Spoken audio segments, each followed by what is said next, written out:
Good morning students. आज हम 8th class में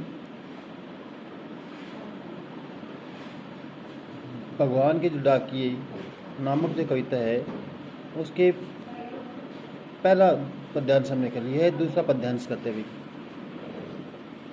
हम तो केवल यह आंकते हैं कि एक देश की धरती दूसरे देश को सुगंध भेजती है और वह सौरभ हवा में तैरते हुए पक्षियों की पंखों पर तैरता है और एक देश का भाव दूसरे देश में पानी बनकर गिरता है।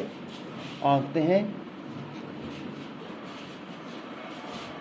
समझते हैं। धरती, भूमि, सुगंध, मधुर, गंध, सौरभ, सुगंध, खुशबू, पंखों, प्रसंग। प्रस्तुत पद्यांश हमारी हिंदी की पाठ्यपुस्तक वसंत भाग 3 में संकलित कविता भगवान के डाकी से अवतरित है या लिए गए है। इसके रचिता श्री रामधारी सिंह दिनकर जी है। इस कविता के रचिता कौन है? श्री रामधारी सिंह दिनकर जी है। इस कविता में उन्होंने पक्षी तथा बादलों को ईश्वर के संदेशवाहक के रूप में प्रस्तुत करते हुए कहा है कि मुक्त भाव से विश्व बंधुताओं का संदेश एक देश से दूसरे देश में पहुंचाने का कार्य करते हैं। भी कौन करते हैं? पक्षी और बादल। एक देश से दूसरे देश में विश्व बंधुताओं, विश्व सांसारिक भाईचारे का जो संदेश है वो एक देश से दूसरे देश में पहुंचाने का काम करते हैं। कौन? पक्षी और बादल। व्याख्या करते हैं इसकी।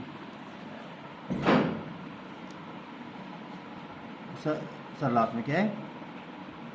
कवि कहता है कि प्रकृति पक्षी और बादलों द्वारा लाए गए संदेश को सहजता से समझ आती है। जो प्रकृति की चीज़ें हैं ना, पेड़ पौधे, पहाड़, ये जो पक्षी और बादलों द्वारा लाए गए संदेश को आसानी से समझ आते हैं।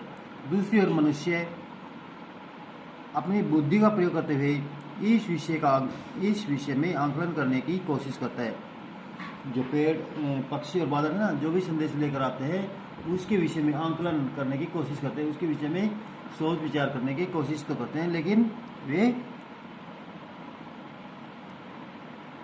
वह सोचता है कि पक्षी और बादल के माध्यम से एक देश की धरती दूसरे देश की धरती को अपनी माटी की सुगंध भेजती है। पक्षी और बादल क्या है? पक्षी और बादल के माध्यम से एक देश की धरती दूसरे देश की धरती को अपने माटी की सुगंध भेजती है। वह खुशबू हवा में उड़ते हुए पक्षी के पंखों पर तैरती हुई दूसरे देश में पहुंचती है। इस प्रकार मनुष्य यह भी सोचता है कि बादल अपने साथ भाप बनकर एक देश के पानी को दूसरे देश में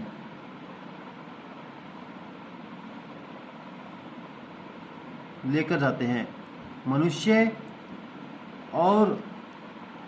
अपने अज्ञानतावश, नासमझी अज्ञानतावश वह नहीं समझ पाता कि वास्तव में पक्षी और बादल अपने साथ केवल एक देश की सुगंध और पानी ही नहीं लेकर आते, अपितु वे अपने देश के भ्रातृत्व की भावना, भाईचारे की भावना, सदाचार और गुण ग्राहकता लेकर भी आते हैं। भी गुणों को ग्रहण करने की जो अक्षमता है उसको भी लेकर आते हैं अपने देश से एक देश से दूसरे देश में। विशेष में क्या है? कवि ने स्पष्ट किया कि मनुष्य अपनी बुद्धि का प्रयोग कर प्रयोग में हृदय का प्रयोग करना भूल गया।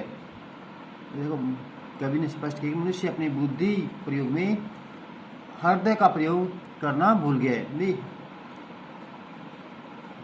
भाषा साहित्यिक खड़ी बोली है, तद्भव शब्दावली का प्रयोग है, आत्म कथात्मक शैली का प्रयोग है।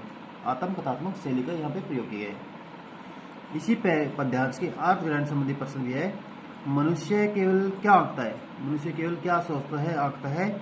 मनुष्य केवल यह आंकता है कि एक देश की धरती दूसरे देश की धरती को सुगंध भेजती है। पक्षियों की पंखों पर क्या तैरता है? पक्षियों की पंखों पर एक देश द्वारा दूसरे देश को भेजा गया सौरभ तैरता है। एक देश द्वारा दूसरे देश को भेजा गया सौरभ तैरता है। सौरभ का अर्थ सुगंध। सौरभ अर्थ क्या होता है? सुगंध। एक देश का भाव दूसरे देश में क्या बनकर गिरता है? एक प्रश्न रहता है भी ये बताते हुए। एक देश का भाव दूसरे देश में क्या बनकर गिरता है? एक देश का भाव दूसरे देश में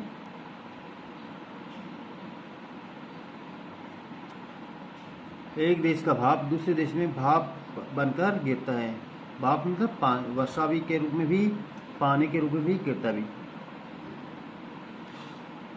अगला प्रश्न है देश का विलोम विदेश। देश का विलोम कहता है विदेश।